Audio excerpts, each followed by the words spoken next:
Արցախցի Տիգրան Ուլուբաբյանի նկատմամբ ոստիկանության Լոռու մարզային վարչությունում կատարված բռնության դեպքով քննչական կոմիտեն քրեական վարույթ է հարուցել մի խումբ անձանց կողմից խոշտանգման հոդվածով։ Երեք քննչականը ողջ օրը քրեական վարույթ չհարուցեց, պատճառաբանելով, թե հաղորդում չեն ստացել։ Այնինչ 29-ամյա երիտասարդի նկատմամբ բռնությունների դեպքով ոստիկանությունը ծառայողական քննություն էր սկսել ու առավոտից մամուլն ու սոցցանցերը հեղեղված էին այս մասին հրապարակումներով։ Տիգրանի փաստաբան Ռոման Երիցյանը տարակուսում է, սա այն դեպքն է, որ իրավապահները պարտավոր էին անհապաղ քրեական վարույթ հարուցել, անգամ պետք է որ արդեն այս գործով ձերբակալվածներ լինեին։ Մինչդեռ մինչ այս պահը հայտնի է միայն, որ Տիգրանին տուժող են ճանաչել։ Ոչ մի բան չեն անում, 5 օր, 6 օր, 7 օր, 8 օր անցնելուց հետո քրեական վարույթ են նախաձեռնում, մի քանի օր հետո հաղորդումը ներկայացնողին տուժող են ճանաչում, մի 10 օր հետո մի երկու ձևական ճանաչման ներկայացնելու գործողություն կատարում, ոստիկաններից ցուցմունք վերցնում, ոստիկանը ամեն ինչ հերքում է,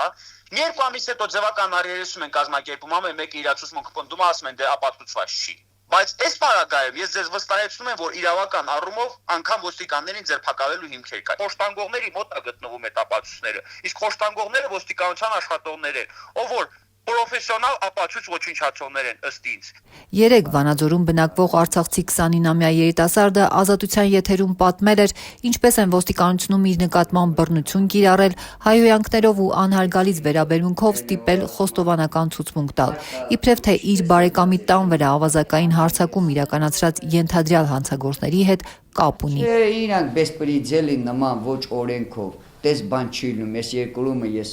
տես բան չում տեսած, որ գամ մարդուն ասինար 2 րոպե գնանք զրույցանիկ, տանին բռնին դե թաշորը, թանի արիստե, չլարվես, հայհոյին բանանին, բեսպրիձելություն է դա պետության մարդը, որ ժողովրդի ծառանայինք, նա ժողովրդի անվտանգությունը պահում եկալա,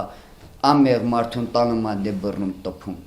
Սա ոստիկանության Լոռու մարզային վարչությունում այս տարի տեղի ունեցած արդեն 3-րդ դեպքն է, որոնց մասին ահազանգ է եղել։ Երեքն էլ նույն սցենարով ինքնախոստովանական ցուցմունք կորզելու նպատակ են ունեցել։ Մի դեպքում ոստիկանները քաղաքացուն Վանաձորում չբացահայտված 3 հանցագործություն էին առաջարկել, դրանցից մեկն ըստ ճաշակի ընտրելու եւ դրա մասին խոստովանական ցուցմունք տալու համար։ Մեկ ամիս առաջ տեղի ունեցած այս խոշտանգման դեպքի մասին Ազատությանը պատմել էր իրավապաշտպան Անի Չատինյանը, ում դիմել էին տուժած քաղաքացիները իրենց նկատմամբ բռնություն գործադրած ոստիկաններից պաշտպանվելու ակնկալիքով։ Ըստ ճաշակի ընտրել որևէ արարք եւ խոստովանել գողություն կամ թմրանյութերի ապօրինի շրջանառության հետ կապված, այո, եւ սպառնալիք է նշվել, որ միևնույն է որևէ ձևով պետք է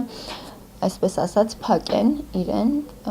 գործ պետք է հարուցվի։ Այսօրվա դրությամբ դեռ այս վարչության որևէ ոստիկանի նկատմամբ մեղադրանք չի առաջադրվել, գործերը նախաքննության փուլում են։ Փաստաբան Ռոման Երիցյանը նկատում է, նման խոշտանգումները տեղի են ունենում հատկապես բնակարանային գողությունների դեպքում։ Նշում է, թե այս ամենը խոսում է ոստիկանների կողմից իրական հանցագործներին հովանավորելու մասին։ Հիմա այս ամեն ինչը խոսում է ըստ ինձ նաև ուրիշ բաների մասին, խոսում է ոստիկանության կողմից իրական արարք կատարողների նկատմամբ դրսևորված հովանավորչության մասին։ Ես վստահ եմ, որ ոստիկանները իրականում այս արարք կատարողների մասին հստակ տվյալներ ունեն եւ հովանավորում են նրանց կատարածի, իսկ Տիգրան Ուլուբաբյանը եւ նման այլ անձանց